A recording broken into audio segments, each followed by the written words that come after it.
एक समय की बात है, प्राचीन भारत के एक छोटे से गांव में सुदत्त नाम का एक धनी व्यापारी रहता था। सुदत्त अपनी उदारता के लिए जाने जाते थे और उनके गांव के लोग उनका सम्मान करते थे। एक दिन जब वह बाजार से गुजर रहा था, उसने भिक्षुओं के एक समूह को भोजन के लिए भीख मांगते देखा। उन्हें तुरंत उन पर दया आई और उन्होंने उन्हें कुछ खाने को दिया। सुदत्त की उदारता से भिक्षु बहुत खुश हुए और उन्हें धन्यवाद दिया। विशेष रूप से भिक्षुओं में से एक सुदत्त के दयालु स्वभाव से बहुत प्रभावित हुआ। उसने सुदत्त से पूछा कि क्या वह बुद्ध को भेंट देने के लिए तैयार होंगे। सुदत्त ने सहमति व्यक्त की और साधु से पूछा कि उन्हें क्या अर्पित करना चाहिए। भिक्षु ने सुझाव दिया कि सुदत्त को बुद्ध को एक सोने की थाली भेंट करनी चाहिए।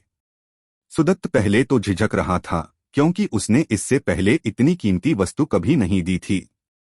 हालांकि भिक्षु ने उसे समझाया कि बुद्ध को भौतिक संपत्ति की आवश्यकता नहीं है और दान देने का कार्य स्वयं उपहार से अधिक महत्वपूर्ण है।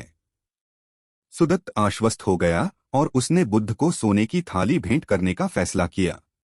वह अपने घर गया और अपने सेवकों को निर्देश दिया कि मेरे लिए थाली ले आओ। जैसे ही उसने थाली अपने हाथ में पकड़ी, उसे उससे लगाव का एहसास हुआ। यह एक सुंदर थाली थी और उसे उसके पूर्वजों से विरासत में मिली थी। हालांकि सुदत्त जानता था कि उसे थाली से अपना मोह छोड़ना होगा और उसे बुद्ध को अर्पित करना होगा। जैसे ही सुदत्त बुद्ध की ओर बढ़ रहे थे, उन्होंने एक गरीब महिला को देखा जो अपने भूखे बच्चों को खिलाने के लिए संघर्ष कर रही थी। सुदत्त को उस पर दया आई और उसने उसके बदले सोने की थाली देने का फैसला किया। महिला सुदत्त की उदारता के लिए आश्चर्यचकित और आभारी थी। वह थाली बेचकर कई दिनों तक अपने परिवार का भरण पोषण कर पा रही थी। सुदत्त जब मंदिर पहुंचे तो खाली हाथ थे। जिस साधु ने भेंट का सुझाव दिया था, वह हैरान रह गया और उससे पूछा कि सोने की थाली कहाँ है। सुदत्त ने बताया कि क्या हुआ था और कैसे उसने उस गरीब महिला को थाली दी थी।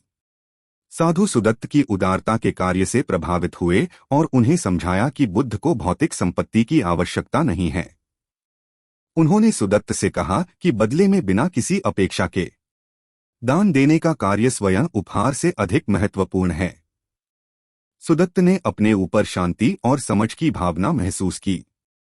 द गोल्डन प्लेट की कहानी हमें सचेतनता और उदारता के महत्व को सिखाती है। यह हमें याद दिलाता है कि भौतिक संपत्ति अस्थायी होती है और सच्ची खुशी दूसरों को दान देने से आती है। बदले में कुछ भी उम्मीद किए बिना दान देने का कार्य एक निस्वार्थ कार्य है जो हमारे जीवन में बहुत खुशी और शांति ला सकता है। ऐसी ही और मोटिवेशनल कहानियों के लिए हमारे चैनल को लाइक, शेयर और सब्सक्राइब करना न भूलें।